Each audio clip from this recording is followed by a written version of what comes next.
고요한 햇살이 가득한 오후 안서연 대위는 오랜만에 찾아온 평화를 만끽하고 있었다. 하얀색 테니스 스커트와 단정한 폴로 셔츠 차림의 그녀는 군복의 묵직함을 잠시 잊은 채 코트 위를 가볍게 뛰어다녔다. 707 특수임무단 소속의 대테러 전문가라는 신분은 잠시 접어두고 그저 운동을 즐기는 한 명의 평범한 여성으로 돌아간 시간이었다. 그녀의 움직임은 군더더기 없이 간결했고 라켓을 휘두를 때마다 경쾌한 소리가 울려 퍼졌다. 이곳은 서울에서도 상류층만 이용한다는 최고급 프라이빗 테니스 클럽이었다. 철저한 회원제로 운영되는 만큼 소란이나 무례함과는 거리가 먼 공간이었다. 서연은 국방부에서 특별히 제공한 휴가 기간을 이용해 이곳을 찾았다. 몇 년 만에 처음으로 온전히 자신만을 위해 사용하는 시간이었기에 이 고요함이 무엇보다 소중하게 느껴졌다. 하지만 그 평화는 그리 오래가지 못했다. 클럽하우스 쪽에서부터 시끄러운 고함 소리가 들려오기 시작했다. 여러 명의 남자들이 무리를 지어 들어오고 있었는데 그들의 거친 말투와 오만한 태도는 클럽의 품격과는 전혀 어울리지 않았다. 그들 중심에는 값비싼 명품 스포츠웨어로 온몸을 치장한 젊은 남자가 있었다. 그는 주변의 시선 따위는 아랑곳하지 않는다는 듯 마치 제 집 안방처럼 활보하며 큰 소리로 떠들어댔다. 그의 이름은 최강민이었다. 그들은 곧장 예약 데스크로 향했다.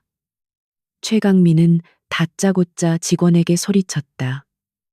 지금 당장 제일 좋은 코트로 안내해. 우리 회장님 아들 최강민이가 왔다고 하면 몰라.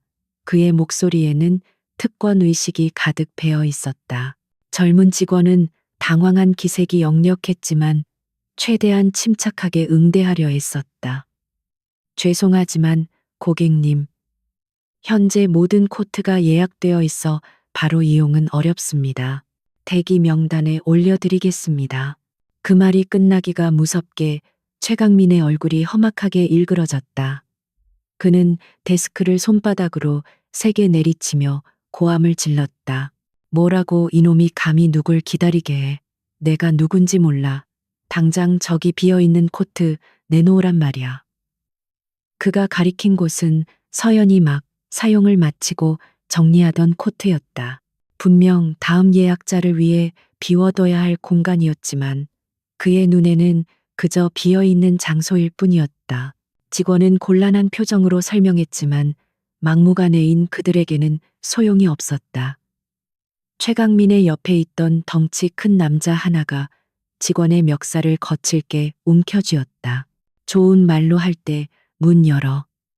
괜히 맞아서 병원 신세지기 싫으면. 클럽의 다른 회원들은 모두 이 광경을 보고 있었지만 누구 하나 선뜻 나서지 못했다. 그들의 험악한 분위기와 최강민이라는 이름이 주는 위압감 때문이었다. 서연은 라커룸으로 향하려던 발걸음을 멈추고 그 상황을 조용히 지켜보았다. 처음에는 그저 철없는 졸부의 갑질이려니 생각하고 무시하려 했다. 휴가까지 나와서 굳이 똥을 밟을 필요는 없었다. 하지만 상황은 점점 더 험악해졌다. 직원은 공포에 질려 벌벌 떨고 있었고 다른 직원들이 말리려 했지만 최강민의 무리들은 그들을 밀치며 위협을 가했다. 결국 멱살을 잡았던 남자가 직원의 뺨을 세차게 후려쳤다. 짝 하는 날카로운 소리가 로비 전체에 울려 퍼졌다. 그 순간 서연의 눈빛이 차갑게 변했다. 그녀의 내면에서 잠자고 있던 군인의 본능이 깨어나는 순간이었다. 그녀는 무질서와 약자에 대한 폭력을 용납할 수 없도록 훈련받았다. 그리고 그것은 훈련을 넘어 그녀의 신념 그 자체였다. 그녀는 더 이상 이 상황을 외면할 수 없었다. 서연은 천천히 그들에게 다가갔다. 그녀의 발걸음은 소리 없이 조용했지만 그 존재감은 결코 가볍지 않았다. 최강민의 무리는 자신들에게 다가오는 여자를 의아한 눈으로 쳐다보았다. 그들의 눈에 비친 서연은 그저 가냘픈 체구에 운동하는 여자일 뿐이었다. 최강민은 조롱 섞인 미소를 지으며 그녀를 아래 위로 훑어보았다. 뭐야, 이 여자는 우리랑 같이 놀고 싶어. 서연은 그의 말을 무시하고 겁에 질린 직원 앞에 섰다. 그녀는 아무 말 없이 직원의 어깨를 가볍게 두드려주며 뒤로 물러서게 했다. 그리고는 최강민과 그의 무리를 정면으로 마주했다. 그녀의 눈은 깊고 고요했지만 그 안에는 얼음장 같은 냉기가 서려 있었다. 그녀는 나지막하지만 그 어떤 고함보다도 더 큰 무게감이 실린 목소리로 입을 열었다. 지금 여기서 뭐 하는 짓들이지? 그녀의 목소리는 조용했지만 로비 전체에 선명하게 울렸다. 최강민의 무리 중 하나가 비웃으며 앞으로 나섰다. 아줌마가 상관할 일 아니니까 저리 꺼져. 다치기 싫으면. 그가 서연의 어깨를 밀치려고 손을 뻗는 순간이었다. 서연의 몸이 미세하게 움직였다. 그녀는 남자의 손목을 가볍게 잡아채더니 순식간에 그의 팔을 꺾어등 뒤로 돌렸다. 악하는 비명과 함께 남자의 몸이 그대로 바닥에 고꾸라졌다. 모든 것이 눈 깜짝할 사이에 일어난 일이었다. 누구도 그녀가 어떻게 움직였는지 제대로 보지 못했다. 최강민의 얼굴에서 웃음기가 사라졌다. 그는 자신의 부하가 여자에게 단숨에 제압당했다는 사실을 믿을 수 없다는 표정이었다. 다른 무리들도 당황하며 서연을 둘러쌌다. 이제 그들의 눈에는 경계심이 가득했다. 서연은 조금의 동요도 없이 그들을 둘러보았다. 그녀의 시선이 한 명 한 명에게 차례로 머물렀다. 마치 먹잇감을 살피는 맹수처럼 그녀는 그들의 움직임, 호흡, 무게중심까지 모든 것을 꿰뚫어 보고 있었다. 험악한 분위기가 로비를 감쌌다. 최강민은 자존심이 상한 듯 분노로 얼굴을 붉히며 소리쳤다. 이 미친년이 너희들 뭐해? 전현 당장 잡아. 그의 명령에 나머지 3명의 남자가 동시에 서연에게 달려들었다. 한 명은 주먹을 날렸고 다른 한 명은 발차기를 시도했으며 마지막 한 명은 뒤에서 그녀를 덮치려 했다. 평범한 사람이었다면 속수무책으로 당했을 다각적인 공격이었다. 하지만 서연은 평범한 사람이 아니었다. 그녀는 수많은 실전과 훈련으로 다져진 대한민국 최고의 특수요원이었다. 그녀는 몸을 낮춰 주먹을 피하는 동시에 발차기를 날린 남자의 다리를 팔꿈치로 가격했다. 급소를 정확히 맞은 남자는 비명을 지르며 쓰러졌다. 이어서 그녀는 몸을 회전시키며 뒤에서 덮치려던 남자의 팔을 잡아 그대로 업어매쳤다. 쿵 하는 둔탁한 소리와 함께 남자가 바닥에 떨어져 신음했다. 마지막 남은 한 명이 겁을 먹고 주춤하는 사이 서연은 이미 그의 턱 밑까지 파고들어 있었다. 서연은 손날로 남자의 목 옆 경동맥을 가볍게 쳤다. 그는 눈이 뒤집히며 그대로 정신을 잃고 쓰러졌다. 이 모든 과정은 단 10초도 걸리지 않았다. 로비에는 완전한 침묵이 흘렀다. 클럽 직원들과 회원들은 눈앞에서 벌어진 광경을 그저 멍하니 바라볼 뿐이었다. 마치 잘 짜인 액션 영화의 한 장면을 보는 것 같았다. 하지만 이것은 영화가 아닌 현실이었다. 이제 남은 것은 최강민 뿐이었다. 그는 자신의 부하들이 순식간에 모두 쓰러지는 것을 보고는 공포와 분노가 뒤섞인 표정을 짓고 있었다. 그는 뒷걸음질 치며 떨리는 목소리로 외쳤다. 너 뭐야? 정체가 뭐야? 그는 서연의 압도적인 힘 앞에서 처음으로 위협을 느끼고 있었다. 지금까지 돈과 권력으로 모든 것을 해결해 왔던 그에게는 생소한 감각이었다. 서연은 쓰러진 남자들을 한 번 훑어본 후 천천히 최강민에게 다가갔다. 그녀의 구두 소리가 대리석 바닥에 또렷하게 울렸다. 그녀는 겁에 질린 그의 눈을 똑바로 응시하며 강철처럼 차갑고 단단한 목소리로 말했다. 그 목소리에는 군인의 위엄과 흔들림 없는 확신이 담겨 있었다. 너희들 여기가 어딘 줄 알고 감히 함부로 구는 거냐? 그 한마디에 담긴 서슬퍼런 기운은 최강민을 완전히 압도했다. 그는 마치 거대한 산 앞에서 혼자 서 있는 듯한 무력감을 느꼈다. 서연은 그저 서 있기만 했을 뿐인데 그녀의 뒤에는 보이지 않는 국가의 무게가 느껴지는 듯했다. 그녀에게 이곳은 단순히 비싼 테니스 클럽이 아니었다. 법과 질서가 지켜져야 할 대한민국의 영토였다. 그리고 그녀는 그 질서를 수호하겠다고 맹세한 군인이었다. 그녀의 휴가는 그렇게 예기치 않게 막을 내리고 있었다. 얼마 지나지 않아 클럽 밖에서 요란한 사이렌 소리가 들려왔다. 정적을 깨고 도착한 경찰들이었다. 2명의 경찰관이 급히 클럽 안으로 들어섰다.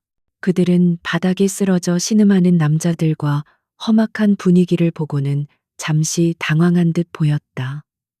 하지만 곧 직업정신을 발휘해 상황 파악에 나섰다. 나이가 더 많아 보이는 경찰이 주변을 둘러보며 물었다. 무슨 일입니까? 신고를 받고 출동했습니다. 클럽 매니저가 황급히 달려 나와 상황을 설명하려 했지만 최강민이 그를 가로막았다. 그는 언제 공포에 질렸냐는 듯 다시 오만한 자세로 돌아와 있었다. 경찰의 등장이 그에게는 새로운 권력의 등장을 의미했다. 그는 경찰관에게 다가가 마치 피해자인 것처럼 억울한 표정을 지었다. 아, 잘 오셨습니다. 제가 신고했습니다. 웬 미친 여자가 나타나서 사람들을 이렇게 만들어 놨습니다. 경찰관들의 시선이 자연스럽게 안서연에게로 향했다. 그들의 눈에는 의심과 경계심이 어렸다. 서연은 아무런 변명도 하지 않고 그들의 시선을 담담하게 마주했다. 그녀의 침착한 태도는 오히려 경찰들에게 위화감을 주었다. 젊은 경찰이 서연에게 다가와 물었다. 선생님께서 이 사람들을 이렇게 만드신 게 맞습니까? 신분증 좀 보여주시죠. 서연은 군말 없이 자신의 지갑에서 신분증을 꺼내 건넸다. 그것은 일반 주민등록증이 아닌 국방부에서 발급한 장교 신분증이었다. 신분증을 받아든 젊은 경찰의 눈이 순간 커졌다. 육군 대위 안서연 707 특수임무단. 그는 믿을 수 없다는 듯 신분증과 서연의 얼굴을 번갈아 쳐다보았다. 그는 옆에 있던 선임 경찰에게 신분증을 조용히 건넸다. 선임 경찰 역시 신분증을 확인하고는 표정이 미묘하게 변했다. 707 부대가 어떤 곳인지 모를 리 없었다. 하지만 그의 태도가 존중으로 바뀌지는 않았다. 오히려 더 곤란하다는 기색이 역력했다. 그 순간 최강민이 경찰의 귀에 대고 속삭였다. 저 태산건설 최태진 회장 아들입니다. 그 한마디에 모든 상황이 정리되는 듯했다. 선임 경찰의 이마에 식은땀이 배어나왔다. 그는 서연에게 신분증을 돌려주며 한결 부드러워진 목소리로 말했다. 아, 안대위님이셨군요. 일단 양측의 얘기를 들어봐야 하니 다들 경찰서까지 동행해 주셔야겠습니다. 그의 말은 원칙적인 절차처럼 들렸지만 서연은 그 안에 담긴 미묘한 기류의 변화를 놓치지 않았다. 그들은 자신을 피의자로, 최강민을 피해자로 규정하고 있었다.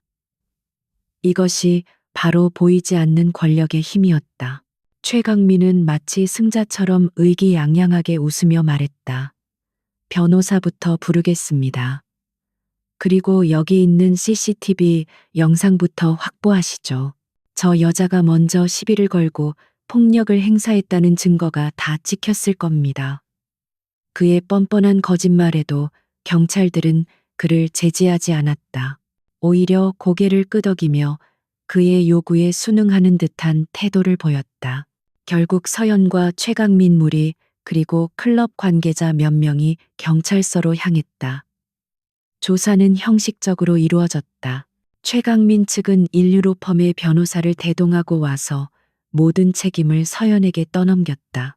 그들은 서연이 이유 없이 시비를 걸고 무자비한 폭력을 행사했으며 자신들은 정당방위를 하려 했을 뿐이라고 주장했다. 클럽의 직원들은 태산건설의 보복이 두려워 제대로 된 증언을 하지 못하고 우물쭈물했다. 서연은 조사 과정 내내 침묵을 지키며 사실만을 간결하게 진술했다. 그녀는 과장하거나 변명하지 않았다.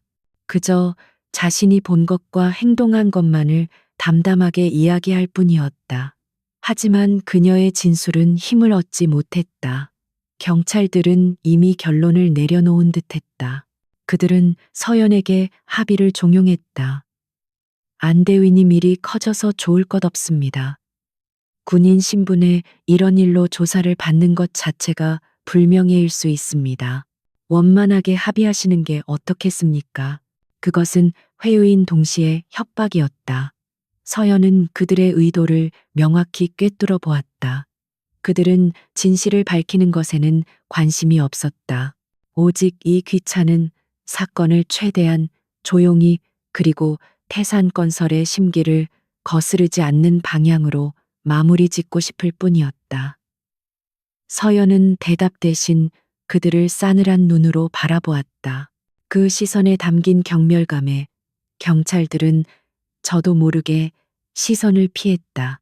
결국 사건은 쌍방 폭행으로 잠정 결론 내려졌다. 명백한 가해자와 피해자가 있었음에도 법은 힘 있는 자의 편에 서서 진실을 왜곡했다. 최강민은 경찰서를 나서며 서연의 곁을 지나쳤다. 그는 승자의 미소를 지으며 그녀에게만 들릴 듯한 목소리로 속삭였다. 이제 시작이야. 감히 날 건드린 대가가 뭔지 똑똑히 보여주지. 기대하라고. 그 말을 남기고 그는 고급 세단을 타고 유유히 사라졌다. 서연은 그날 밤 휴가를 위해 잡아두었던 호텔로 돌아왔다. 창밖으로 보이는 서울의 화려한 야경이 오늘따라 유난히 공허하게 느껴졌다. 그녀는 군인으로서 조국을 지키고 국민의 생명을 보호한다고 믿어왔다. 하지만 오늘 그녀가 마주한 현실은 법과 정의가 돈과 권력 앞에서 얼마나 무력하게 무너질 수 있는지를 보여주었다. 단순한 불의를 참지 못한 행동이 거대한 적을 만들어버린 것이다. 다음 날 아침 그녀의 호텔 방으로 한 통의 전화가 걸려왔다. 발신번호 표시 제한이었다. 서연이 전화를 받자 정중하지만 차가운 남자의 목소리가 들려왔다. 안서연 대위님이십니까? 저는 태산그룹 법무팀의 김 실장이라고 합니다. 서연은 말없이 다음 말을 기다렸다. 그의 목소리에서는 어제 최강민에게서 느꼈던 오만함과는 다른 잘 훈련된 위압감이 느껴졌다. 김 실장은 본론부터 이야기했다. 어제 있었던 불미스러운 일에 대해 들었습니다. 저희 강민 도련님께서 아직 젊으실 수가 많았습니다. 그룹 차원에서 유감스럽게 생각하며 안대위님께서 입으셨을 정신적, 물리적 피해에 대해 충분히 보상해 드릴 용의가 있습니다. 그의 말은 정중했지만 그 안에는 돈을 줄 테니 입을 닫으라는 명백한 메시지가 담겨 있었다. 서연은 차갑게 대답했다. 보상은 필요 없습니다. 다만 당신네 도련님께서 피해를 입은 직원에게 직접 사과하고 법에 따른 정당한 처벌을 받기를 바랄 뿐입니다. 전화기 너머에서 김 실장의 가벼운 웃음소리가 들려왔다. 안대위님 현실을 직시하셔야 합니다. 그건 불가능한 일입니다. 저희는 대위님의 명예로운 군 경력에 흠집이 가는 것을 원치 않습니다. 부디 현명한 판단을 내리시길 바랍니다. 그의 목소리는 여전히 정중했지만 마지막 문장은 명백한 협박이었다. 그녀의 군 경력, 그녀의 신상 정보를 모두 파악하고 있다는 과시이자 말을 듣지 않을 경우 어떤 식으로든 보복하겠다는 예고였다. 그는 서연에게 생각할 시간을 주겠다며 전화를 끊었다. 서연은 전화기를 내려놓고 창밖을 바라보았다. 최강민의 유치한 협박과는 차원이 다른 조직적이고 치밀한 압박이 시작된 것이다. 그들은 서연을 겁쟁이로 만들려 했다. 돈과 권력으로 그녀를 굴복시키고 이 사건을 없었던 일로 만들려 했다. 하지만 그들은 상대를 잘못 골랐다. 안서연은 수없이 죽음의 문턱을 넘나들며 조국을 지켜온 군인이었다. 그녀는 불의 앞에서 물러서도록 훈련받지 않았다. 오히려 불의에 맞서 싸우도록 훈련받았다. 그들의 협박은 그녀의 두려움을 자극하는 대신 그녀의 투지를 불태웠다. 그녀의 눈빛이 다시 한번 차갑고 단단하게 빛나기 시작했다. 이것은 이제 개인적인 싸움이 아니었다. 태산그룹 법무팀 김 실장의 전화는 안서연의 마음에 남아있던 마지막 망설임을 걷어냈다. 이것은 단순한 우발적 시비나 개인적인 다툼이 아니었다. 배후에 거대한 조직이 있고 그들은 자신들의 힘을 이용해 진실을 덮고 상대를 굴복시키려 하고 있었다. 그녀가 군복을 입고 지키겠다고 맹세한 정의가 보이지 않는 손에 의해 농락당하고 있는 현장이었다. 휴가는 이미 그 의미를 잃었다. 그녀는 더 이상 방관자로 남을 수 없었다. 서연은 호텔방을 나와 근처의 소란스러운 카페로 향했다. 수많은 사람이 오가는 공개된 장소야말로 역설적으로 자신의 흔적을 감추기에 가장 좋은 곳이었다. 그녀는 구석진 자리에 앉아 미리 준비해둔 대포폰에 전원을 켰다. 단축번호 1번을 길게 누르자 몇 번의 신호음 끝에 묵직한 남자의 목소리가 들려왔다. 나다. 서연은 짧게 자신의 신원을 밝혔다. 선배님 접니다. 수화기 너머의 남자는 김진철 중사 서연과 함께 707부대에서 복무했던 정보전 전문가였다. 그는 몇 해 전 전역하여 지금은 보안 컨설팅 회사를 운영하고 있었지만 군 시절 맺은 끈끈한 전우에는 여전했다. 특히 서연에게는 무한한 신뢰를 보내는 후배이자 든든한 조력자였다. 무슨 일이야? 네가 먼저 연락할 정도면 보통 일은 아닐 텐데. 그의 목소리에는 걱정이 묻어났다. 서연은 보안 수칙에 따라 암호화된 단어들을 섞어가며 간략하게 상황을 설명했다. 테니스장에서의 마찰 경찰의 미온적인 태도, 그리고 태산그룹의 조직적인 압박까지. 그녀는 최강민과 태산건설에 대한 모든 정보를 최대한 깊고 은밀하게 수집해달라고 요청했다. 단순한 뒷조사가 아니야. 저들의 갑옷 아래 숨겨진 맨사를 보고 싶어. 공식적인 기록이 아닌 진짜 얼굴을. 김 중사는 서연의 목소리에 담긴 결연함을 즉시 알아차렸다. 그는 군말 없이 대답했다. 알겠다. 하루 아니 이틀 정도 시간을 줘. 저쪽도 만만치 않은 상대일 테니 꼬리가 잡히지 않으려면 조심해야 해. 자료는 평소 쓰던 경로로 보내주겠다. 짧은 통화가 끝나고 서연은 곧바로 휴대폰의 배터리와 유심칩을 분리하여 근처 하수구에 버렸다. 이제 본격적인 정보전이 시작된 것이다. 이틀 후 약속된 시간에 서연의 개인 암호화 노트북으로 파일 하나가 전송되었다. 몇 겹의 보안 장치를 해제하자 태산이라는 제목의 보고서가 화면에 나타났다. 첫 페이지는 언론에 공개된 태산건설의 화려한 성공 신화로 채워져 있었다. 최태진 회장은 자수성가한 입지전적인 인물로 포장되어 있었고, 회사는 각종 사회 공헌 활동으로 긍정적인 이미지를 구축하고 있었다. 하지만 스크롤을 내릴수록 그 이면에 감춰진 추악한 진실이 모습을 드러내기 시작했다. 보고서는 태산건설이 지난 10년간 수주한 대규모 관급 공사 리스트를 보여주었다. 대부분의 프로젝트에서 태산은 경쟁사들을 기적적으로 따돌리고 사업권을 따냈다.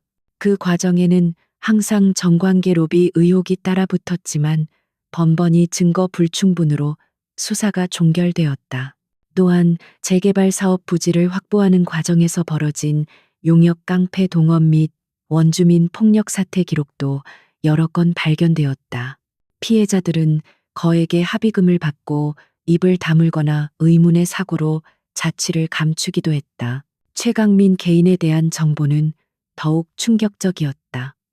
그는 태산건설의 후계자라는 공식 직함 외에도 서류상으로만 존재하는 여러 개의 유령 회사를 운영하고 있었다.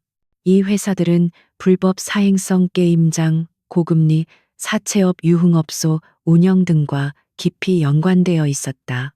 최강민은 아버지의 후광 아래에서 자신만의 지하 경제 제국을 건설하고 있었던 것이다. 테니스장에서의 난동은 그의 수많은 악행 중 빙산의 일각에 불과했다. 서연은 마우스를 쥔 손에 힘이 들어가는 것을 느꼈다. 이것은 단순히 부도덕한 기업의 이야기가 아니었다. 합법을 가장하여 사회를 좀먹는 거대한 범죄 조직의 실체였다. 최태진이 거시적인 차원에서 권력과의 유착을 통해 판을 짜면 아들 최강민은 그 판 위에서 폭력과 불법을 동원해 자신들의 이익을 극대화하는 역할을 맡고 있었다. 그들은 완벽한 공생 관계를 이루며 법의 감시망을 교묘히 피해가고 있었다. 보고서의 마지막 부분에는 최근 태산이 집중하고 있는 은평 신도시 개발 사업에 대한 내용이 있었다.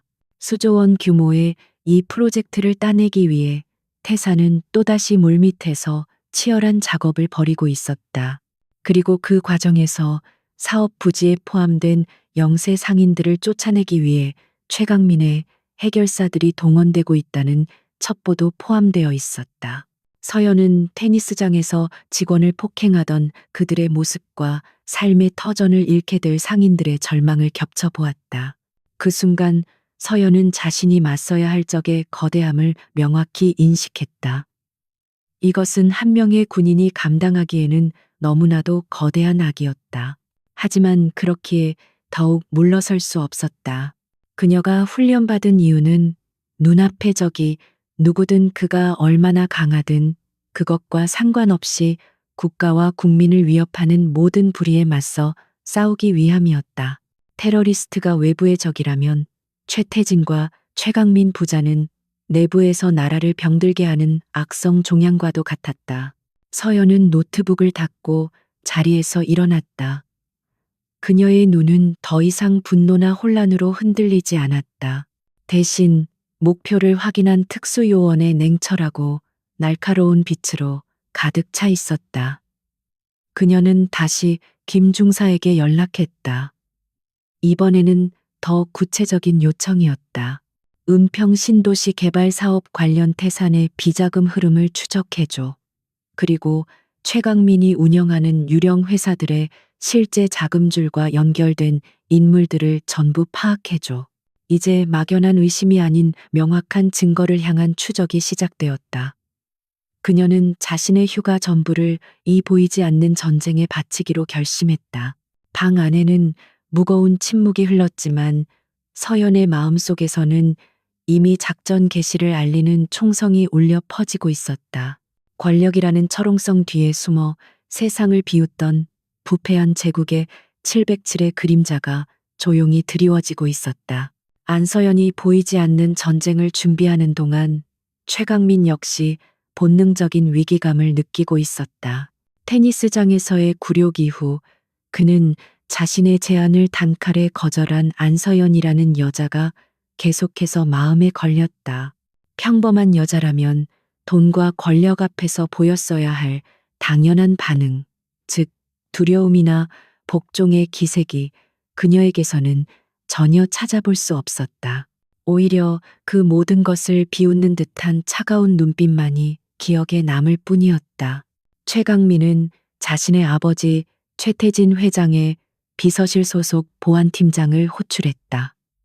그는 태산그룹의 온갖 더러운 일을 처리하는 인물로 전직 국정원 출신의 베테랑이었다. 안서연이라는 여자 707부대 대위라고 했던가. 최근 내 주변이나 회사 주변을 캐고 다니는 놈들이 있는지 알아봐. 뭔가 이상한 낌새가 느껴져.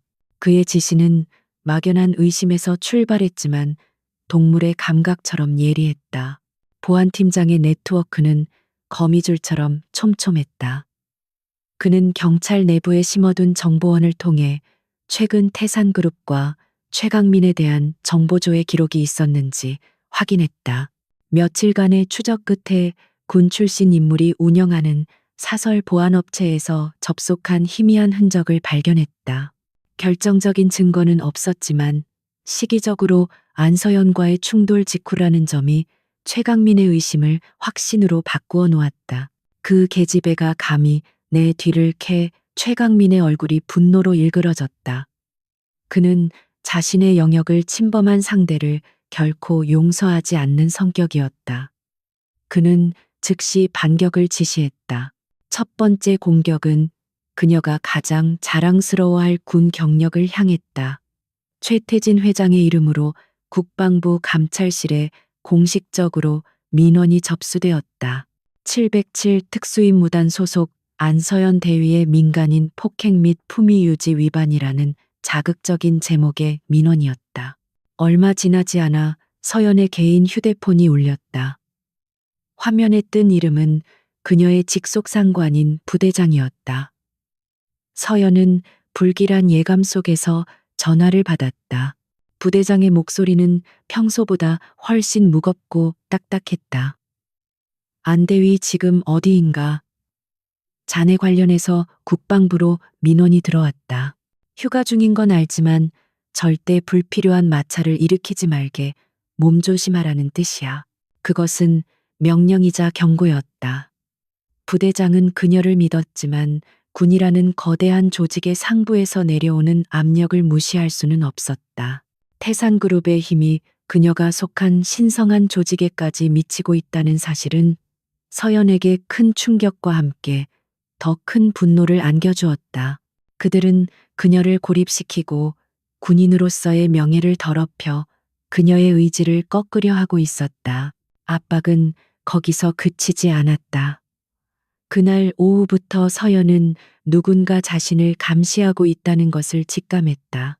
호텔 로비의 소파에 앉아 신문을 보는 척하는 남자, 그녀가 카페에 들어갈 때마다 우연처럼 뒤따라 들어오는 평범한 행인, 그들의 움직임은 지극히 자연스러웠지만 수많은 대테러 훈련과 실전 경험으로 단련된 서연의 감각은 그 미세한 부자연스러움을 놓치지 않았다. 그들은 최강민이 고용한 전문 미행팀이었다. 서연의 입가에 차가운 미소가 번졌다. 고양이와 쥐의 게임이 시작된 것이다. 하지만 누가 고양이이고 누가 쥐인지는 아직 결정되지 않았다. 그녀는 당황하는 대신 이 상황을 역이용하기로 마음먹었다. 그녀는 일부러 백화점에서 쇼핑을 하고 미술관을 관람하는 등 평범한 휴가를 보내는 여성처럼 행동했다. 미행팀에게 자신은 그저 평범한 군인일 뿐이며 그들의 압박에 굴복했다는 착각을 심어주기 위함이었다. 하지만 그 평범한 동선 속에는 치밀한 계산이 숨어 있었다. 그녀는 복잡한 동선을 그리며 이동하면서 미행팀의 규모와 수준 교대 방식 등을 파악했다. 그리고 결정적인 순간 퇴근 시간에 혼잡한 지하철역에서 완벽하게 그들을 따돌렸다. 인파 속으로 유령처럼 사라진 그녀는 약속된 장소에서 김진철 중사를 만났다. 그는 서연이 요청한 추가 자료들을 USB에 담아왔다. 압박이 시작됐더군. 조심해야 해. 저들은 우리가 생각하는 것 이상으로 악랄한 놈들이야. 김 중사가 걱정스럽게 말했다. 서연은 그의 말에 고개를 끄덕이며 USB를 건네받았다. 알아. 그래서 더 이상 수비만 하고 있을 수는 없어. 그녀는 김 중사에게 은평 재개발 지역에 위치한 불법 게임장의 위치와 내부 구조도를 요청했다. 그곳은 최강민의 핵심 자금줄 중 하나였다. 미행팀을 따돌린 짧은 시간 동안 서연은 직접 그 게임장 주변을 정찰했다. 어두운 골목 안쪽에 자리 잡은 낡은 건물 주변을 배회하는 험악한 인상의 문지기들. 그리고 건물 곳곳에 설치된 CCTV까지 모든 것이 불법의 온상임을 증명하고 있었다. 그녀는 전문가의 눈으로 건물의 취약점과 감시, 시스템의 사각지대를 빠르게 파악하고 머릿속에 지도를 그렸다. 그녀가 호텔로 돌아왔을 때 미행팀은 그녀를 놓쳤다는 사실에 당황하며 주변을 맴돌고 있었다. 서연은 태연하게 정문으로 들어가 그들 앞에서 자신의 건재함을 과시했다. 최강민은 서연이 자신의 감시망을 벗어났다는 보고를 받고 이성을 잃기 시작했다. 그는 더 저열한 방법을 사용하기로 했다. 인터넷 익명 커뮤니티에 안서연 대위에 대한 악의적인 허위 사실들이 퍼지기 시작했다. 군 간부의 민간인, 집단 폭행 사건, 특권 의식에 사로잡힌 여군 등의 자극적인 제목의 글들이었다. 교묘하게 편집된 CCTV 화면의 일부와 함께 퍼져나간 소문은 순식간에 확산되었다. 이것은 그녀의 사회적 명성을 실추시키려는 심리전이었다. 하지만 김 중사의 사이버팀이 즉각 대응하여 발원지를 추적하고 여론을 바로잡기 시작했다. 최강민의 공격은 번번이 서연에 보이지 않는 방패에 막히고 있었다. 그날 밤 서연은 호텔방에서 자신이 수집한 정보들을 펼쳐놓았다. 태산그룹의 비자금 흐름도, 최강민의 불법 사업장 리스트, 그리고 정관계 유착 관계 의혹 자료들. 이제 증거는 충분했다. 하지만 이 증거들을 세상 밖으로 꺼내기 위해서는 그녀 혼자의 힘으로는 부족했다. 이 거대한 부패의 사슬을 끊어낼 수 있는 시스템 내부에 또 다른 칼이 필요했다. 고양이와 쥐의 술래잡기는 끝났다. 이제 사냥을 시작할 시간이었다. 최강민과의 보이지 않는 전쟁이 며칠째 이어지면서 안서연은 명확한 한계에 부딪혔다. 그녀와 김진철 중사가 수집한 증거들은 태산그룹의 검은 심장을 꿰뚫을 만큼 날카로웠지만 그것을 휘두를 법적인 권한이 없었다. 아무리 완벽한 증거를 모은다 해도 사적인 조사를 통해 얻은 정보는 법정에서 증거로 채택되기 어려웠다.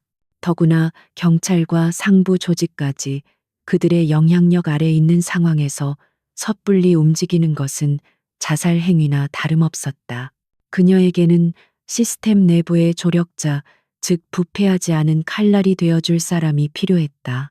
돈과 권력의 위협 앞에서도 흔들리지 않고 오직 법과 정의만을 따라 움직일 수 있는 인물. 서연은 김 중사에게 연락해 적임자를 찾아달라고 요청했다. 검찰 내부에 분명히 있을 거야. 모두가 썩지는 않았을 테니. 태산그룹을 오랫동안 주시해왔지만 번번이 외압에 의해 좌절해야 했던 검사. 그런 사람을 찾아줘. 김 중사의 정보망은 이번에도 정확했다. 며칠간의 뒷조사 끝에 한 명의 이름이 수면 위로 떠올랐다. 서울중앙지검 형사3부의 박진우 검사. 검찰 내에서는 독사라는 별명으로 불리는 인물이었다. 그는 한 번 물면 절대 놓지 않는 집요함으로 재벌과 정치인들의 비리를 수없이 파헤쳐온 스타 검사였지만 그 강직함 때문에 조직 내에서는 언제나 외톨이였다. 특히 그는 과거 몇 차례 태산그룹을 수사하려 시도했으나 번번이 상부의 압력으로 수사팀이 해체되는 아픔을 겪었다. 현재 그는 중요한 사건에서 모두 배제된 채 한직을 떠돌고 있었다. 태산이라는 거대한 벽 앞에서 무력감을 느끼고 있을 그에게 서연이 가진 증거는 새로운 희망이 될 수 있었다. 문제는 어떻게 그에게 안전하게 접근하느냐였다. 검찰청은 태산의 감시망이 가장 촘촘하게 뻗어 있는 곳일 터였다. 서연은 며칠간 박진우 검사의 동선을 파악하며 기회를 엿보았다. 기회는 의외의 곳에서 찾아왔다. 박진우 검사는 퇴근 후 종종 허름한 국밥집에 들러 혼자 저녁을 해결하곤 했다. 화려한 법조인들의 세계와는 어울리지 않는 소박한 모습이었다. 서연은 그가 국밥집에 들어간 것을 확인하고 잠시 후 자연스럽게 따라 들어갔다. 그녀는 그의 옆 테이블에 자리를 잡고 조용히 식사를 주문했다. 두 사람 사이에는 어색한 침묵만이 흘렀다. 식사를 거의 마칠 무렵 서연이 먼저 입을 열었다. 그녀는 박 검사를 쳐다보지 않고 마치 혼잣말처럼 나지막이 말했다. 은평 신도시 개발사업 태산건설이 거의 가져가게 됐더군요. 그 한마디에 박진우의 숟가락이 순간 멈칫했다. 그는 경계심 가득한 눈으로 서연을 쳐다보았다. 처음 보는 여자가 던진 말이 너무나도 의미심장했기 때문이다. 서연은 계속해서 말했다. 그 사업을 따내기 위해 최태진 회장이 누구에게 얼마의 돈을 뿌렸는지, 그 돈이 어떤 경로로 세탁되어 전달됐는지 궁금하지 않으십니까? 그녀는 자리에서 일어나며 작은 USB 하나를 테이블 위에 놓았다. 여기에는 검사님께서 그토록 찾으시던 진실의 작은 조각이 들어 있습니다. 더 큰 그림을 보고 싶으시다면 내일 저녁 8시 남산 도서관 3층 자료실에서 뵙지요. 말을 마친 서연은 그대로 국밥집을 나갔다. 박진우는 한동안 그 자리에 못 박힌 듯 앉아 있었다. 그는 테이블 위에 놓인 USB와 서연이 사라진 문을 번갈아 쳐다보았다.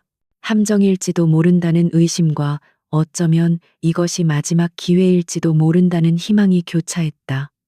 그는 결국 USB를 집어들었다.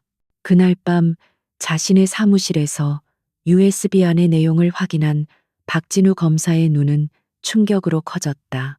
그 안에는 태산의 비자금 계좌 일부와 자금 흐름을 보여주는 명확한 증거가 담겨 있었다. 다음 날 저녁 박진우는 약속 장소인 남산 도서관으로 향했다. 약속된 장소에는 안서연이 책을 읽는 척하며 그를 기다리고 있었다. 두 사람은 신분을 밝히지 않은 채 오직 태산그룹이라는 공통의 적에 대해서만 이야기했다. 서연은 자신이 군인이라는 사실과 사건의 발단을 간략하게 설명하고 그동안 수집한 모든 정보를 박진우에게 넘겼다. 최강민의 불법 사업체 내역부터 정관계 로비리스트까지 증거는 상상을 초월할 정도로 방대하고 구체적이었다. 박진우는 자료를 검토하며 떨리는 손을 감추지 못했다. 이것만 있다면 태산이라는 거대한 성을 무너뜨릴 수 있었다. 그는 서연의 눈을 똑바로 바라보며 물었다. 대체 어떤 분이시기에 이런 정보들을, 그리고 왜 저를 찾아오셨습니까? 서연은 담담하게 대답했다. 저는 그저 제복을 입은 군인으로서 마땅히 해야 할 일을 하고 있을 뿐입니다. 그리고 검사님은 제가 아는 유일한 정의를 포기하지 않은 검사님이시기 때문입니다. 그 순간 두 사람 사이에는 굳건한 신뢰와 연대감이 형성되었다. 외로운 싸움을 이어가던 두 사람이 비로소 서로의 존재를 확인한 것이다. 그들은 그날 밤 태산그룹을 일망타진하기 위한 합동작전 계획을 세우기 시작했다. 김 중사의 정보망을 통해 최강민이 곧 은평 개발 사업 로비를 위한 거액의 현금 거래를 할 것이라는 첩보가 입수된 상태였다. 거래 장소는 태산 소유의 폐쇄된 공사 현장이었다. 그곳이 바로 결전의 장소가 될 것이었다. 계획은 치밀하고 대담했다. 박진우 검사는 자신의 수사팀 내에서도 가장 신뢰할 수 있는 소수의 인원만을 비밀리에 소집할 것이었다. 그리고 거래 당일 현장에서 범행이 이루어지는 순간을 덮치기 위해 마지막 순간에 압수수색 영장을 발부받을 계획이었다. 정보 유출을 막기 위한 최선의 방법이었다. 서연의 역할은 비공식 자문이었다. 그녀는 자신의 신분을 드러내지 않고 현장에서 발생할 수 있는 모든 우발 상황에 대비해 작전팀에게 전술적 조언을 제공하기로 했다. 작전 개시를 하루 앞둔 밤, 서연은 호텔 방에서 조용히 자신의 호흡을 가다듬었다. 그녀의 앞에는 군용 권총이 아닌 태산그룹의 범죄 사실이 빼곡히 정리된 작전 계획서가 놓여 있었다. 지난 며칠간의 숨막히는 첩보전은 이제 곧 실전으로 이어질 터였다. 법의 이름으로, 그리고 군인의 명예를 걸고 그녀는 이 지긋지긋한 부패의 고리를 반드시 끊어내리라 다짐했다. 도시의 어둠 속에서 정의를 향한 마지막 반격이 조용히 준비되고 있었다. 작전 당일 밤 차가운 달빛만이 버려진 공사 현장을 비추고 있었다. 을씨년스러운 바람이 앙상한 철골 구조물 사이를 휩쓸고 지나가며 괴기한 소리를 만들어냈다. 이곳이 바로 태산그룹의 운명이 결정될 결전의 장소였다. 안서연과 박진우 검사의 소수 정예 수사팀은 현장 주변에 완벽하게 몸을 숨긴 채 목표가 나타나기만을 기다리고 있었다. 서연은 무전기 너머로 들려오는 팀원들의 긴장된 호흡 소리를 들으며 전장의 고요함을 느꼈다. 자정이 가까워질 무렵 여러 대의 검은색 고급 세단이 소리 없이 현장 안으로 미끄러져 들어왔다. 차에서 내린 것은 최강민과 그의 충실한 부하들이었다. 그들은 단순한 건달이 아닌 잘 훈련된 사설 경호팀에 가까웠다. 그들은 내리자마자 일사불란하게 주변을 경계하며 외부인의 접근을 차단했다. 곧이어 다른 차에서 부패한 고위 공무원이 모습을 드러냈다. 그의 얼굴에는 탐욕과 불안감이 동시에 서려 있었다. 최강민은 돈가방으로 보이는 커다란 서류 가방을 들고 그에게 다가갔다. 약속한 물건입니다. 이것으로 은평 신도시 사업은 우리 태산의 것이 되겠지요. 그의 목소리에는 승리를 확신하는 오만함이 가득했다. 공무원은 마른 침을 삼키며 가방을 받아들려던 참이었다. 바로 그 순간 박진우 검사의 차갑고 단호한 목소리가 어둠을 갈랐다. 움직이지 마. 서울중앙지검이다. 뇌물수수 및 공여 현행범으로 모두 체포한다. 그와 동시에 매복해 있던 수사관들이 사방에서 튀어나와 그들을 포위했다. 최강민의 얼굴이 순간 당황으로 물들었지만 그것도 잠시였다. 그는 이내 광기 어린 미소를 지으며 소리쳤다. 이런 쥐새끼들이 숨어 있었군. 좋다. 모두 처리해버려. 증거도 증인도 남기지 마. 그의 명령에 경호팀원들은 망설임 없이 품 안에서 무기를 꺼내 들었다. 단순한 위협이 아닌 살인도 불사하겠다는 의지였다. 순식간에 공사 현장은 아수라장으로 변했다. 수적으로 열세인 수사관들은 필사적으로 저항했지만 전문적인 훈련을 받은 경호팀의 상대가 되기에는 역부족이었다. 총성은 울리지 않았지만 쇠 파이프와 강목이 부딪히는 둔탁한 소리와 고통스러운 비명이 밤의 정적을 깨뜨렸다. 박진우 검사는 증거물인 돈가방을 확보하려 했지만 2명의 경호원에게 가로막혀 위기에 처했다. 진입한다. 무전기를 통해 들려온 서연의 목소리는 얼음처럼 차가웠다. 그녀는 더 이상 기다릴 수 없었다. 그녀는 어둠 속에 숨어있던 그림자에서 뛰쳐나와 마치 검은 표범처럼 공사 현장 안으로 스며들었다. 그녀의 움직임은 소리도 흔적도 없었다. 가장 먼저 박 검사를 위협하던 경호원 하나의 등 뒤로 접근한 그녀는 그의 목덜미를 손날로 내리쳐 단숨에 의식을 빼앗았다. 갑작스러운 동료의 실신에 다른 경호원이 당황하여 돌아보는 순간 서연의 발차기가 이미 그의 복부를 강타하고 있었다. 억하는 소리와 함께 거구의 남자가 종이장처럼 날아가 콘크리트 기둥에 부딪혔다. 서연은 멈추지 않고 혼란에 빠진 적진의 심장부로 파고들었다. 그녀의 손과 발이 무자비한 무기가 되어 경호원들을 차례로 쓰러뜨렸다. 그녀의 움직임은 단순한 싸움이 아니었다. 그것은 급소와 관절을 노리는 완벽하게 계산된 전투 기술이었다.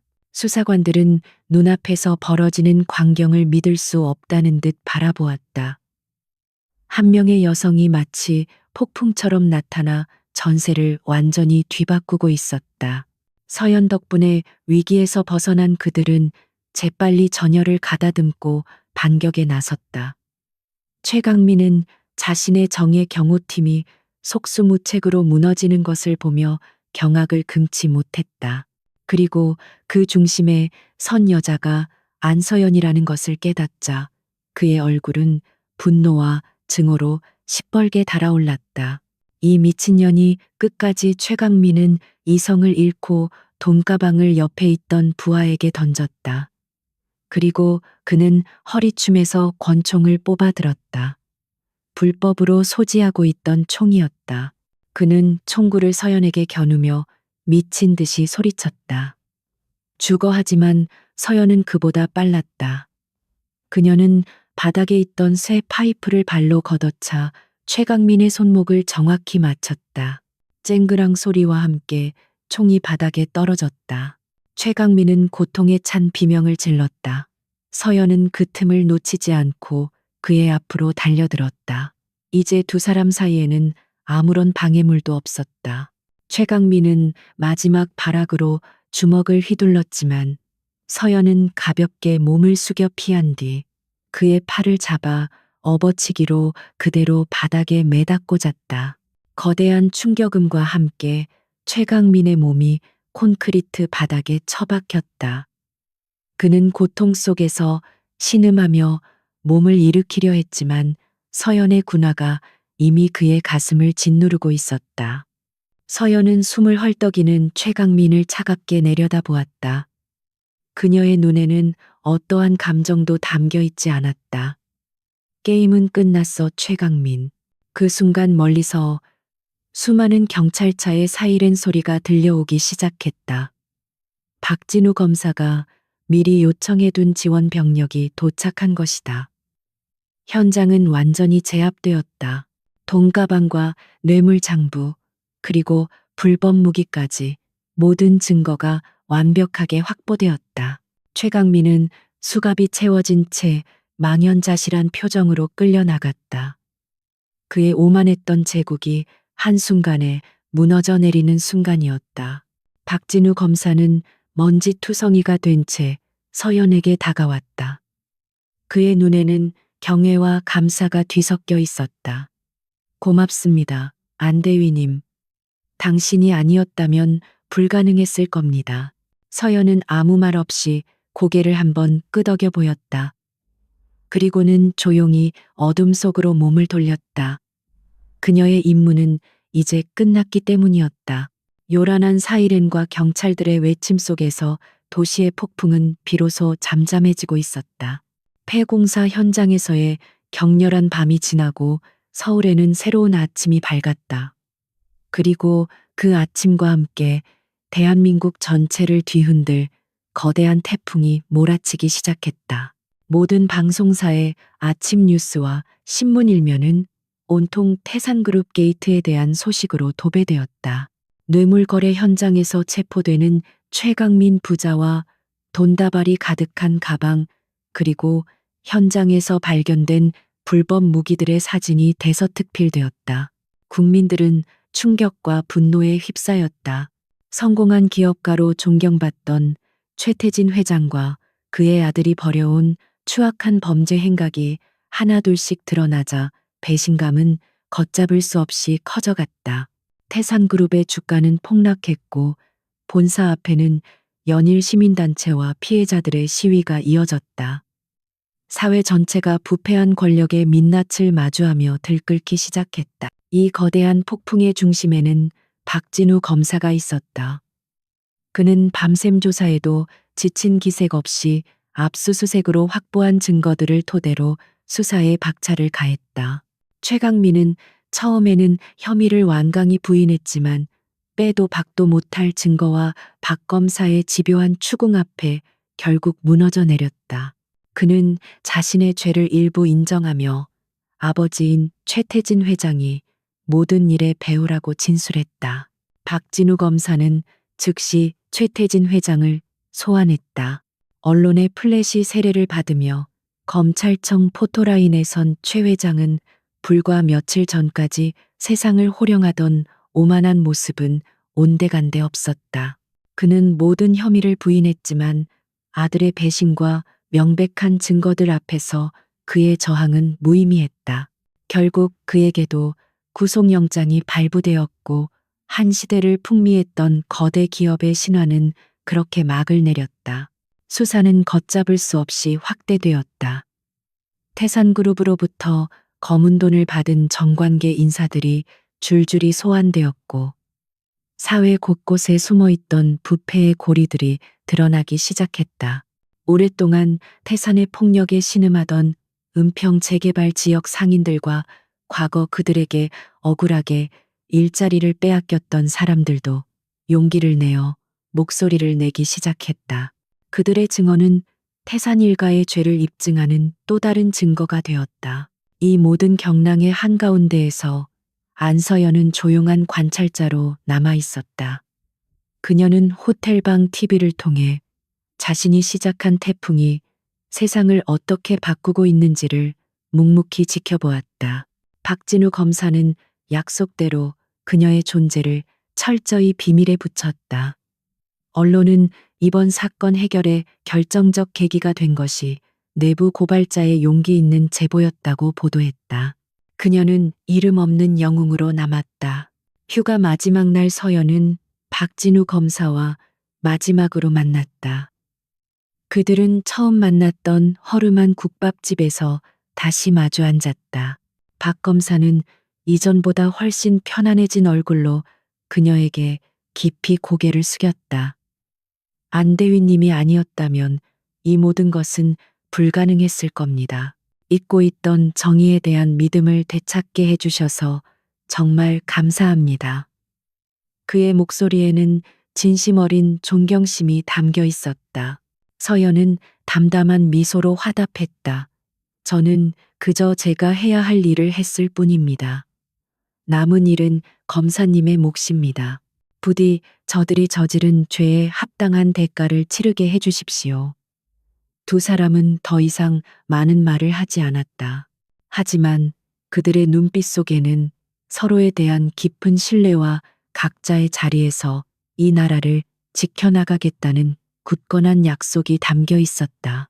박 검사와 헤어진 후 서연은 처음 사건이 시작되었던 그 테니스 클럽을 다시 찾았다.